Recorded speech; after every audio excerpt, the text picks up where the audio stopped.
Good morning, my dear guys. Today we shall discuss about जिला परिषद. गत class रे आम माने ग्राम पंचायत समिति उपरे आम आलोचना करियछु. आज आम माने जिला परिषद उपरे आलोचना करिबा. आम माने जानिछु ग्रामांचल स्वायत्त शासन व्यवस्था रे सर्वनिम्न स्तर रे ग्राम पंचायत, मध्यम स्तर रे पंचायत समिति एवं सबुठ शीर्ष रे जिला परिषद अवस्थित. अर्थात आम कहीपर जे त्रिस्तरीय पंचायत राज व्यवस्था रे शीर्ष रे जिला परिषद अवस्थित. प्रत्येक जिला परिषद रे प्रत्येक जिला रे गोटे जिला परिषद थाए. आ वर्तमान आम ओडिशा रे 30 जिला परिषद अच्छी. ओके, वर्तमान आम ओडिशा रे केतोटी 30 जिला परिषद अच्छी. 1961 जिला परिषद आईन कौन होता गृहीत होता. यही जिला परिषद आईन 1961 रे गृहीत होता. मोट वर्तमान आम 854 जिला परिषद सभ्य पद अच्छी. 854 जिला परिषद सभ्य पद अच्छी. जिला परिषद सभ्य पद अच्छी. ओके, तेबे जे यही 1961 रे जो जिला परिषद आईन गृहीत होता से ही जिला परिषद आईन अनुसार ही वर्तमान जिला परिषद आम परवर्ती समय कौन हो गठित हो. किंतु कौन है 1968 कौन करा जिला परिषद को कौन करा माने उच्छेद करा कि जिला परामर्शदाता परिषद गठन करागला. 1868 जिला परिषद को कौन करागला उच्छेद करा कि जिला परामर्शदाता परिषद गठन करागला. किंतु पुणी 1991 ओडिशा रे जो जिला परिषद आईन पुनर्बार कौन करागला संशोधन करागला. एवं जहाँ फल जो जिला परिषद जो जिला परामर्शदाता परिषद थिला ताकू कौन करागला उच्छेद करागला. आउ कौन उच्छेद करा पुनर्बार जिला परिषद व्यवस्था कौन करागला प्रचलन करागला. कौन 1991 मसीह जो ओडिशा जिला परिषद आईन पुनर्बार संशोधन करागला. कारण 1968 जिला परिषद व्यवस्था को उच्छेद करा जाइथिला. ओके, तेणु 1991 कौन करागला जे जिला परिषद आईन पुनर्बार कौन करागला संशोधन करागला एवं जिला परामर्शदाता परिषद को उच्छेद करागला. आ जिला परिषद व्यवस्था पुनर्बार कौन करागला प्रवर्तन करागला. तेणु 1993 रे यही जो मसीह 73तम संशोधन अनुसार 73तम संशोधन अनुसार कौन करागला पंचायत राज रे व्यवस्था रे सांविधानिक मर्यादा दियागला. यही जिला परिषद जो व्यवस्था को कौन करागला सांविधानिक मर्यादा दियागला.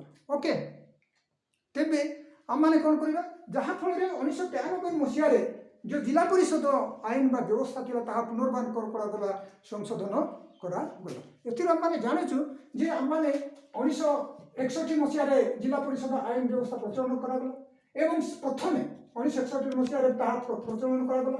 सही आईन अनुसार जिला परिषद व्यवस्था गठन करागला. किंतु 1968 ताहाको कौन करागला उच्छेद करा जिला परामर्शदाता परिषद गठन करागला.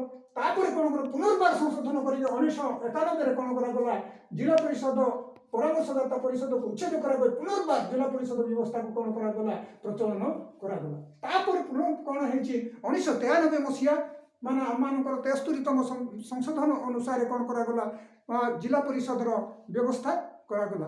ओके, ये आम मन रखा पड़ो. तेबे आम बर्तमान देखा जिला परिषद गठन कौन देखिए ये मन रख. तेरे जिला परिषद गठन उपर आम देखा जिला परिषद गठन. जिला परिषद गठन दुई प्रकार सभ्य मान था. सरकारी सभ्य बा निर्वाचित सभ्य एवं बेसरकारी सभ्य बा निर्वाचित सभ्य एवं सरकारी सभ्य. निर्वाचित सभ्य मान आम जो देखा से माने होउछन्ति जिला परिषद मेंबर जिला परिषद सभ्य मान प्रत्येक माने निर्वाचन जिल्ला ब्लॉक को केतोटी दुई बा एकाधिक निर्वाचन मंडल रे विभक्त करा दियो. ओके, गोटे जिला को माने थिबा जिल्ला रे थिबा ब्लॉक गुडा को केतेक दुई बा एकाधिक निर्वाचन मंडल रे विभक्त करा दियो एवं प्रति जिला ମାନେ ପ୍ରତି ଜିଲ୍ଲା ପରିଷଦ ମଣ୍ଡଳୀରୁ ଭୋଟର ମାନଙ୍କ ଦ୍ୱାରା ସିଧାସଳଖ এই ଜିଲ୍ଲା ପରିଷଦ ମେମ୍ବର ମାନେ ବା ସଭ୍ୟମାନେ କ'ଣ ହେଇଥାନ୍ତି ସେମାନେ ନିର୍ବାଚିତ ହୋଇଥାନ୍ତି। ଏମାନେ ହେଉଛନ୍ତି ନିର୍ବାଚିତ ସଭ୍ୟ ବା ବେସରକାରୀ ସଭ୍ୟ ବୋଲି ଏମାନଙ୍କୁ କୁହାଯାଏ। ଓକେ, ତେବେ ଆମମାନେ ଦେଖିବା ଜାଣିଲେ ନା ବେସରକାରୀ ସଭ୍ୟ ବା ନିର୍ବାଚିତ ସଭ୍ୟମାନେ ଅର୍ଥାତ୍ ପ୍ରତ୍ୟେକ ଜିଲ୍ଲାକୁ କେତୋଟି ବ୍ଲକରେ ପ୍ରତ୍ୟେକ ଜିଲ୍ଲାରେ ଥିବା ବ୍ଲକକୁ କେତୋଟି ନିର୍ବାଚନ ମଣ୍ଡଳୀରେ ତାହା ବିଭକ୍ତ କରାଯିବ। ଆଉ ସେହି ନିର୍ବାଚନ ମଣ୍ଡଳୀରୁ ସିଧାସଳଖ ସେଇଠୁ ଭୋଟରମାନଙ୍କ ଦ୍ୱାରା ଏହି ଜିଲ୍ଲା ପରିଷଦ ସଭ୍ୟ ବା ସଦସ୍ୟ ବା ସଦସ୍ୟା ସେମାନେ ନିର୍ବାଚିତ ହୋଇଥାନ୍ତି। ଏମାନେ ହେଉଛନ୍ତି ନିର୍ବାଚିତ ସଭ୍ୟ ବା ସଦସ୍ୟ, ଆଉ ଏମାନେ ହେଉଛନ୍ତି ବେସରକାରୀ ସଦସ୍ୟ ଅଟନ୍ତି। ତେବେ ଆମମାନେ ଦେଖିବା ବର୍ତ୍ତମାନ ସରକାରୀ ସଦସ୍ୟ। ସରକାରୀ ସଦସ୍ୟରେ ଆମମାନେ ଯଦି ଦେଖିବା ତାହେଲେ ଜିଲ୍ଲା ପରିଷଦରେ ପଞ୍ଚାୟତ ସମିତିର ଅଧ୍ୟକ୍ଷ ବା ଅଧ୍ୟକ୍ଷା ବୃନ୍ଦ ଏମାନେ ସରକାରୀ ସଦସ୍ୟରେ ଯାଆନ୍ତି।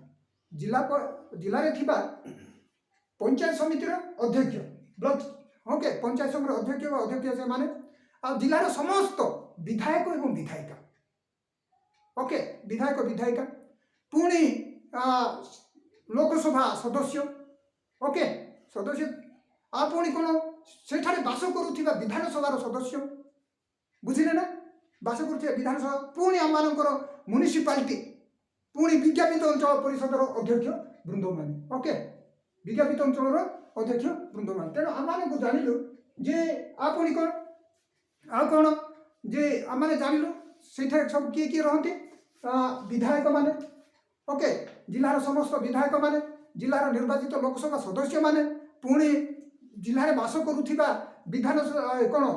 ରାଜ୍ୟସଭା ସଦସ୍ୟମାନେ, ପୁଣି ମ୍ୟୁନିସିପାଲିଟି ଏବଂ ବିଜ୍ଞାପିତ ଅଞ୍ଚଳ NAC ନାଇଁ ବିଜ୍ଞାପିତ ଅଞ୍ଚଳ ପରିଷଦର ଅଧ୍ୟକ୍ଷ ବୃନ୍ଦ, ପୁଣି ପଞ୍ଚାୟତ ସମିତିର ଯେଉଁ ଅଧ୍ୟକ୍ଷ ଏବଂ ଅଧ୍ୟକ୍ଷ ଓକେ, ତାପରେ କ'ଣ ହେଉଛି ଜିଲ୍ଲାପାଳ ମଧ୍ୟ ସେଇଠୁ ଗୋଟିଏ କ'ଣ ସରକାରୀ ସଭ୍ୟରେ ଆସିଥାନ୍ତି ଓକେ ଜିଲ୍ଲାପାଳ।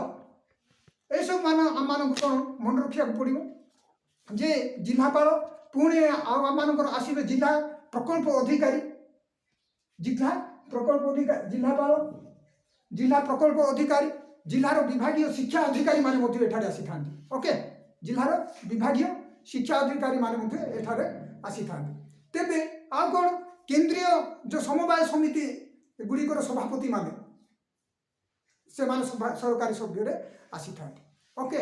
ତାପରେ ITDA ଯେଉଁ ସମନ୍ୱିତ ଆଦିବାସୀ ଉନ୍ନୟନ ସଂସ୍ଥା ର ପ୍ରକଳ୍ପ ଅଧିକାରୀ, ସମନ୍ୱୟ ଆଦିବାସୀ ଉନ୍ନୟନ ସଂସ୍ଥାର ପ୍ରକଳ୍ପ ଅଧିକାରୀ ମଧ୍ୟ ଏହାର ସଭ୍ୟ ଅଟନ୍ତି ଓକେ। ତେବେ ଆମମାନେ ଦେଖିଲୁ ଯେ ଏଠି ସବୁ ସମସ୍ତ ଆମମାନଙ୍କର ସରକାରୀ ସଭ୍ୟରେ ଆସୁଛନ୍ତି ଜିଲ୍ଲାପାଳ, ପୁଣି ଆମମାନଙ୍କର ବିଧାୟକ ବିଧାୟିକା ଯେ ଜିଲ୍ଲାରେ ଆସୁଥିବା, ପୁଣି ସେଠାରେ ବସବାସ କରୁଥିବା ରାଜ୍ୟସଭା ସଦସ୍ୟମାନେ, ପୁଣି ଯେଉଁ ଏସବୁ ମେମ୍ବରମାନେ ହେଉଛନ୍ତି ଆମମାନଙ୍କର ଜିଲ୍ଲା ପ୍ରକଳ୍ପ ଅଧିକାରୀ, ଜିଲ୍ଲା ବିଭାଗୀୟ ଶିକ୍ଷା ଅଧିକାରୀ ମାନେ, ଏମାନେ ସବୁ କ'ଣ ଅଛନ୍ତି ଏମାନେ ସରକାରୀ ସଦସ୍ୟ ଭାବରେ ଆସନ୍ତି। ତେବେ ଏବେ ଆମମାନେ ଦେଖିବା ସ୍ଥାନ ସଂରକ୍ଷଣ ବିଷୟରେ ଦେଖିବା ରିଜର୍ଭେସନ। ଏଇଟା ଆମେ ଯେମିତି ଲେଖିଛୁ ସେହି ପ୍ରକାର ସ୍ଥାନ ସଂରକ୍ଷଣ। କ'ଣ ସେ ସ୍ଥାନ ସଂରକ୍ଷଣ ଆମେ ଯାହା ଆଲୋଚନା କରିଛୁ ଯେ ନୂତନ ଜିଲ୍ଲା ପରିଷଦରେ ଅନୁସାରେ ଗୋଟେ ଜିଲ୍ଲା ପରିଷଦର ନିର୍ବାଚନ ସଭ୍ୟମାନଙ୍କ ମଧ୍ୟରୁ 50% କ'ଣ ହୁଏ ମହିଳାମାନଙ୍କ ପାଇଁ କ'ଣ ସ୍ଥାନ ସଂରକ୍ଷଣ ବ୍ୟବସ୍ଥା ରହିଅଛି ଓକେ। 50% କାହା ପାଇଁ ମହିଳାମାନଙ୍କ ପାଇଁ ଅଛି ଏହି ନିୟମ ଅନୁସାରେ ଯେ ନୂତନ ମାନେ ଏହି ଜିଲ୍ଲା ପରିଷଦ ଆଇନ ଅନୁସାରେ ଜିଲ୍ଲା ପରିଷଦର ନିର୍ବାଚନର ସଦସ୍ୟମାନଙ୍କ ମଧ୍ୟରୁ 50% ବା 50% ମହିଳାମାନଙ୍କ ପାଇଁ କ'ଣ ସଂରକ୍ଷିତ ହୋଇଥାଏ। ସେହିପରି ଅନୁସୂଚିତ ଜାତି ଜନଜାତି ଏବଂ ପଛୁଆବର୍ଗ ଲୋକମାନଙ୍କ ପାଇଁ ଜିଲ୍ଲାର ପରିଷଦ ବ୍ୟବସ୍ଥାରେ ସେମାନଙ୍କ ସଂଖ୍ୟାନୁପାତ ଅନୁସାରେ କ'ଣ ହୋଇଥାଏ ସଂରକ୍ଷିତ ହୋଇଥାଏ ଓକେ। ତେବେ ଜିଲ୍ଲା ପରିଷଦର ବର୍ତ୍ତମାନ ଆମେ ସ୍ଥାନ ସଂରକ୍ଷଣ ବିଷୟରେ ଆମେ ଦେଖିଲୁ କ'ଣ ହୋଇଥାଏ ଯେ 50% ନିର୍ବାଚିତ ସଭ୍ୟମାନଙ୍କ ମଧ୍ୟରୁ 50% ମହିଳାମାନଙ୍କ ପାଇଁ ହୋଇଥାଏ ଏବଂ ପଛୁଆବର୍ଗ ଅନୁସୂଚିତ ଜାତି ଜନଜାତିମାନଙ୍କ ପାଇଁ ସେମାନଙ୍କ ପାଇଁ କ'ଣ ହୋଇଥାଏ ସେମାନଙ୍କ ସଂଖ୍ୟାନୁପାତରେ ଓକେ ସେମାନଙ୍କ ପାଇଁ ଜିଲ୍ଲା ପରିଷଦରେ ସ୍ଥାନ ସଂରକ୍ଷଣ ବ୍ୟବସ୍ଥା ହୋଇଥାଏ ବୁଝିଲେ ନା। ତେଣୁ ଆମେ ଆଉ ଗୋଟିଏ ଜାଣିବା ଦରକାର ଯେ ଜିଲ୍ଲା ପରିଷଦର ଯେଉଁ ନିର୍ବାଚନ ପାଇଁ ସେଇ ଦଳ ସେମାନଙ୍କ ପାଇଁ କ'ଣ କରିଥାଏ ପ୍ରାର୍ଥୀ ଛିଡ଼ା କରାଇପାରେ ଆଉ ତାଙ୍କୁ କ'ଣ କରିପାରେ ସେମାନଙ୍କ ପାଇଁ ମଧ୍ୟ ଚିହ୍ନର ମଧ୍ୟ ବ୍ୟବସ୍ଥା କରିପାରେ। ଓକେ, ଏହା ହେଉଛି ଆମମାନଙ୍କର ଯେଉଁ ଗଠନ ବିଷୟରେ ଆମମାନେ ଦେଖିଲୁ। ବର୍ତ୍ତମାନ ଆମେ ଦେଖିବା ଜିଲ୍ଲା ପରିଷଦର ଅଧ୍ୟକ୍ଷଙ୍କର କାର୍ଯ୍ୟ ଗୁଡ଼ାକ ଆମେ ଦେଖିବା। ଚେୟାରମ୍ୟାନର କାମ କ'ଣ? ଓକେ, ଜିଲ୍ଲା ପରିଷଦର ଅଧ୍ୟକ୍ଷ ହେଉଛନ୍ତି କିଏ? ସେ ହେଉଛନ୍ତି ସଭାପତି, ସେ ହେଉଛନ୍ତି ପ୍ରେସିଡେଣ୍ଟ। ଆଉ ସେ ଜିଲ୍ଲା ପରିଷଦର ନିର୍ବାଚିତ ସଦସ୍ୟମାନଙ୍କ ଦ୍ୱାରା ସେ ନିର୍ବାଚିତ ହୁଅନ୍ତି। ଆଉ ସେ ତାଙ୍କୁ ସାହାଯ୍ୟ କରିବା ପାଇଁ ଜଣେ ଉପସଭାପତି ବା ଭାଇସ୍ ଚେୟାରମ୍ୟାନ୍ ମଧ୍ୟ ରହନ୍ତି। ଓକେ, ତାଙ୍କ ଅନୁପସ୍ଥିତିରେ ସେ କ'ଣ କରନ୍ତି? କାର୍ଯ୍ୟ ତୁଲାନ୍ତି। ଓକେ, ଏବେ ମାନେ ସେ ମଧ୍ୟ ଯେଉଁ ଉପସଭାପତି ଜିଲ୍ଲା ପରିଷଦର ଉପସଭାପତି ମଧ୍ୟ ସେ କ'ଣ କରନ୍ତି? ନିର୍ବାଚିତ ସଦସ୍ୟମାନଙ୍କ ଦ୍ୱାରା ସେ କ'ଣ କରିଥାନ୍ତି?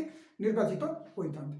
ଓକେ, କିନ୍ତୁ ଆମକୁ ମନେ ରଖିବାକୁ ପଡ଼ିବ ଜିଲ୍ଲା ପରିଷଦର ଯଦି ଚେୟାରମ୍ୟାନ୍ ବା ଅଧ୍ୟକ୍ଷ ଯଦି ପୁରୁଷ ହୋଇଥାନ୍ତି ତାହେଲେ ମହିଳା କ'ଣ ତାର ଉପସଭାପତି ଭାବରେ ନିର୍ବାଚିତ ହୁଅନ୍ତି। ଏହା ଆମକୁ ମନେ ରଖିବାକୁ ପଡ଼ିବ।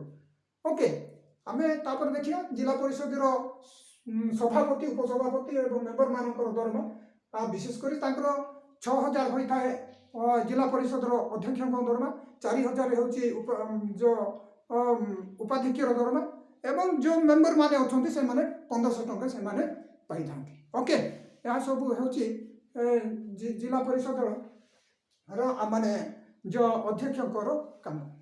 ଓକେ ଓକେ ତେବେ ଆମମାନେ ବର୍ତ୍ତମାନ ଦେଖିବା ତାର କାର୍ଯ୍ୟାବଳୀ ଗୁଡ଼ିକ ଆମମାନେ ଦେଖିବା। ଜିଲ୍ଲା ପରିଷଦର କାର୍ଯ୍ୟାବଳୀ କ'ଣ ସେଇଟା? ଯେ ଅଧ୍ୟକ୍ଷଙ୍କର କାର୍ଯ୍ୟ କ'ଣ ସେଇଟା? ପରିଷଦର ମୁଖ୍ୟ ଭାବରେ ସେ କ'ଣ କରନ୍ତି? ଜିଲ୍ଲା ପରିଷଦର ବୈଠକ ଆହ୍ୱାନ କରନ୍ତି, ଅଧ୍ୟକ୍ଷତା କରନ୍ତି ଏବଂ ଜିଲ୍ଲା ପରିଷଦ ଦ୍ୱାରା ଅନୁମୋଦିତ ପ୍ରସ୍ତାବକୁ ସେ କ'ଣ କରନ୍ତି? କାର୍ଯ୍ୟକାରୀ ମଧ୍ୟ କରିଥାନ୍ତି।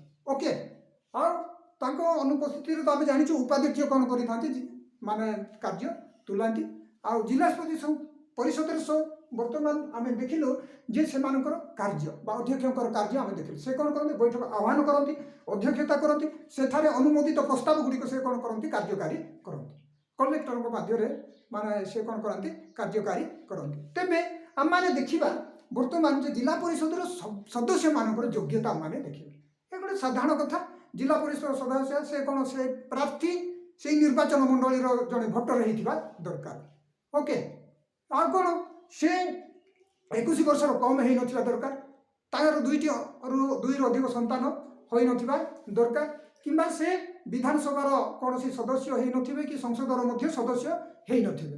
ଆଉ ପୁଣି କ'ଣ? ସେ ପଞ୍ଚାୟତ କିମ୍ବା ସମିତି ସଭ୍ୟ ମଧ୍ୟ ହୋଇନଥିବେ। ଓକେ, ପଞ୍ଚାୟତ କିମ୍ବା ସମିତି ସଭ୍ୟର ସଦସ୍ୟ ମଧ୍ୟ ହୋଇନଥିବେ। ଓକେ, ତେବେ ଆମମାନଙ୍କୁ ଦେଖିଲୁ ଆମମାନେ ଜିଲ୍ଲା ପରିଷଦର ଗଠନ କାର୍ଯ୍ୟ ଆଉ ତାଙ୍କର ଯୋଗ୍ୟତା ମଧ୍ୟ ଦେଖିଲୁ। ପୁଣି ଆମମାନେ ସେ ତାର ଯୋଗ୍ୟତାରେ ଆମମାନେ ଦେଖିବା ଯେ ସେ କୌଣସି ସରକାରୀ କର୍ମଚାରୀ ମଧ୍ୟ ହୋଇନଥିବେ ବା ଅପରାଧୀ ହେଇନଥିବେ କିମ୍ବା ଦେବାଳିଆ ହେଇନଥିବେ କି ଗ୍ରାମରେ ଗୋଟେ ମାଳି ମୋକଦ୍ଦମା ଉତ୍ସାହିତ କରୁଥିବା ବ୍ୟକ୍ତି ଭାବେ ସେ ଘୋଷିତ ହେଇନଥିବେ, ତାକୁ ଘୋଷଣା କରାଯାଇନଥିବ। ଓକେ, ଏଟା ହେଉଛି ଆମମାନଙ୍କର ଜିଲ୍ଲା ପରିଷଦର ଯେଉଁ ସଭ୍ୟମାନଙ୍କର ଯୋଗ୍ୟତା। ବର୍ତ୍ତମାନ ଆମେ ଦେଖିବା ଜିଲ୍ଲା ପରିଷଦର କାର୍ଯ୍ୟକାଳ କେତେ। ଆମେ ଜାଣିଛୁ ଏହା ସାଧାରଣତଃ 5 ବର୍ଷ, କିନ୍ତୁ 5 ବର୍ଷ ପୂର୍ବରୁ ସରକାର ଏହାକୁ କ'ଣ କରିପାରନ୍ତି? ଭାଙ୍ଗି ଦେଇପାରନ୍ତି। ଯଦି 5 ବର୍ଷ ପୂର୍ବରୁ ଭାଙ୍ଗିଯାଏ ତେବେ ଭାଙ୍ଗିଯିବାର 6 ମାସ ମଧ୍ୟରେ କ'ଣ ହୋଇଥାଏ? ନୂତନ ଜିଲ୍ଲା ପରିଷଦ କ'ଣ ଗଠନ କରିବା ପାଇଁ ମାନେ ନିର୍ବାଚନ କରାଯିବ ଏବଂ ପୁନର୍ଗଠିତ ଜିଲ୍ଲା ପରିଷଦ କ'ଣ ହେବ? 5 ବର୍ଷ ପୁରିବା ଯାଏ ଯେତିକି ସମୟ ଲାଗିବ ସେତିକି ସମୟ ପର୍ଯ୍ୟନ୍ତ ସେ କ'ଣ କରିବ? କାର୍ଯ୍ୟ କରିବ। ଓକେ, ତେବେ ଆମେ ବର୍ତ୍ତମାନ ଦେଖିଲୁ ତାଙ୍କର ନିର୍ବାଚନଟା ଦେଖିଲୁ ଏବଂ ବର୍ତ୍ତମାନ ଦେଖିବା ଆମେ ପଦଚ୍ୟୁତି। କ'ଣ ଦେଖିବା? ଆମେ ପଦଚ୍ୟୁତି କେମିତି ସେମାନେ ପଦଚ୍ୟୁତି ହୁଅନ୍ତି ବା ବହିଷ୍କାର ହୁଅନ୍ତି। ଯଦି ଜିଲ୍ଲା ପରିଷଦର ଅଧ୍ୟକ୍ଷ ନିଜେ ଯଦି ସେ କ'ଣ କରନ୍ତି? ଇସ୍ତଫା ଦିଅନ୍ତି, ତାହେଲେ ସେ କ'ଣ କରେ? ମାନେ ଇସ୍ତଫା ଦେଇପାରନ୍ତି, ତେବେ ସେ ତାଙ୍କ ପୋଷ୍ଟରୁ ସେ ପଦବୀରୁ ବାହାରି ପାରିବେ। ଅଥବା ଯଦି ସଦସ୍ୟମାନେ 2/3 ସଭ୍ୟମାନଙ୍କ ଦ୍ୱାରା ଅନାସ୍ଥା ପ୍ରସ୍ତାବ ଆଗତ କରାଯାଏ ତେବେ ମଧ୍ୟ ସେ ଗୃହୀତ ହେଲେ ସେ ମଧ୍ୟ ଇସ୍ତଫା ଦେଇଥାନ୍ତି ବା ବହିଷ୍କୃତ ହେଇଥାନ୍ତି। ଆଉ ଆମମାନଙ୍କୁ ଜାଣିବାକୁ ପଡ଼ିବ ଯେ ଥରେ ଯଦି ଅନାସ୍ଥା ପ୍ରସ୍ତାବ ନାକଚ ହୁଏ ତାହେଲେ ପରବର୍ତ୍ତୀ 1 ବର୍ଷ ପର୍ଯ୍ୟନ୍ତ ଅନାସ୍ଥା ପ୍ରସ୍ତାବ ଅଣାଯାଇପାରିବ ନାହିଁ। ଆଉ ମାତ୍ର ନିର୍ବାଚନର 2 ବର୍ଷ ମଧ୍ୟରେ ତାଙ୍କ ବିରୁଦ୍ଧରେ କୌଣସି ଅନାସ୍ଥା ପ୍ରସ୍ତାବ କ'ଣ କରାଯାଏ? ଅଧ୍ୟକ୍ଷଙ୍କ ବିରୁଦ୍ଧରେ ଅଣାଯାଇପାରିବ ନାହିଁ। ଓକେ, ତେବେ ଆମମାନେ ଦେଖିଲୁ ଜିଲ୍ଲା ପରିଷଦ ଆଇନ ଯେଉଁ ଆମମାନଙ୍କ ପ୍ରବର୍ତ୍ତନ ହୋଇଛି ଯେ 1991 जहाँ प्रचलन है संशोधित आईन से ही अनुसार कलेक्टर बा जिलापाल होती यार मुख्य कार्यनिर्वाही अधिकारी एवं ग्राम्य उन्नयन संस्था प्रकल्पर अधिकारी होती यार सेक्रेटरी ग्राम्य उन्नयन संस्थार सेक्रेटरी प्रकल्प अधिकारी होती यार सेक्रेटरी ओके ग्राम्य उन्नयन संस्था प्रकल्प अधिकारी ओके यार सेक्रेटरी अटंती एवं 1991 आईन अनुसार सेक्रेटरी अटंती पुणी 1991 आईन अनुसार जिलापाल होती यार मुख्य कार्यनिर्वाही अधिकारी ओके पिला माने आज जिलापाल माने ये जिला परिषद ऊपर देखिलो आसंता काली the next class we shall discuss the rest of the things thank you very much okay